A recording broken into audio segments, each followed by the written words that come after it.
Hello tout le monde, de retour dans une vidéo où aujourd'hui je vais vous faire une petite revue sur mes pinceaux pour le teint que j'avais commandé sur le site d'Amazon.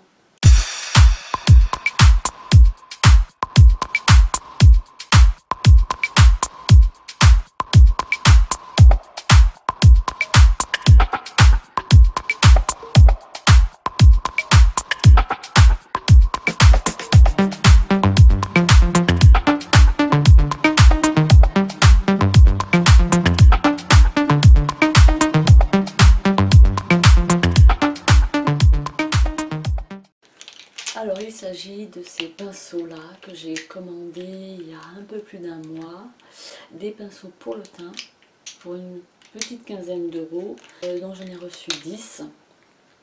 Donc j'ai 5 gros pinceaux qui se présentent comme ceci. Donc un pinceau pointe comme ça qu'on peut utiliser pour le fond de teint, pour les zones difficiles d'accès comme le coin de l'œil, les ailes du nez, etc. quoi. Vraiment un très bon pinceau. Un pinceau donc avec un embout arrondi. Je dirais que j'utilise pour les fonds de teint ces deux-là.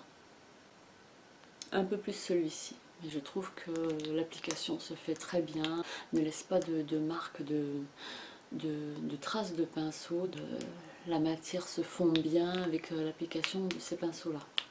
Celui-ci on peut l'utiliser pour le contouring ou le fond de teint, hein, c'est comme on veut, hein. Ils ne perdent pas leur poil, je dirais qu'ils sont très doux. Rapport qualité-prix, je trouve que c'est des pinceaux qui sont top. Vous avez un pinceau biseauté comme ceci,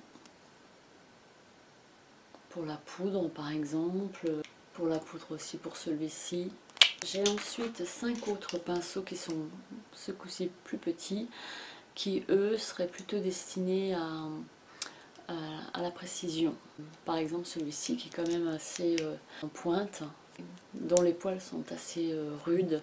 Rudes, je veux dire, ils sont doux, mais les poils sont pas souples.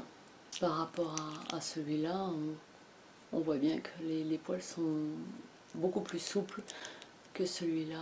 Je vois que la tenue des poils sont plus raides, mais il reste doux quand même au toucher.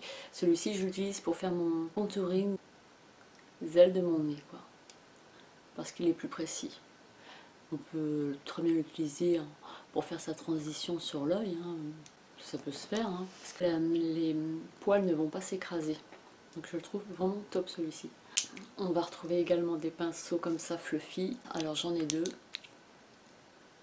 Et moi je sais que je vais utiliser celui-ci qui est un peu plus précis. Les poils sont plus resserrés.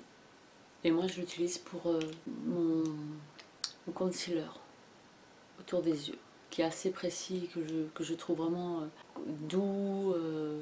La matière s'étire bien, c'est tout en douceur et il ne laisse pas de traces. Là on peut s'en servir aussi, hein, pour les endroits, pour appliquer, mettons une poudre assez légère sous l'œil, avec ce pinceau là, car il est biseauté. Et puis celui-ci, donc il reste plat, c'est un fluffy pour appliquer le contouring. Il y a plusieurs possibilités avec tous ces pinceaux. Celui-ci pareil, on peut l'utiliser pour appliquer le highlighter juste là. On peut prendre celui-ci ou celui qui est biseauté. Enfin, moi je trouve que ces pinceaux là, je ne regrette pas cet achat puisque je suis très satisfaite de leur utilisation. De plus, c'est ce que je recherchais, des pinceaux assez précis. Il est préférable d'avoir des pinceaux beaucoup plus fins qui sont destinés à cette utilisation pour l'application, quoi. Je les trouve vraiment top. Donc ces 5 pinceaux, c'est des pinceaux que j'utilise tous les jours. Je les nettoie une fois par semaine et ils ne perdent pas leur poil. Donc c'est des pinceaux que je vous recommande. Voilà. Je dirais que c'est, mais pour penser à ceux de Real Techniques, de bons pinceaux à petit prix. Donc voilà. Écoutez, cette petite revue de mes pinceaux pour le teint. est terminé. J'espère que ça vous a plu. En attendant la prochaine, je vous dis bye bye et à bientôt.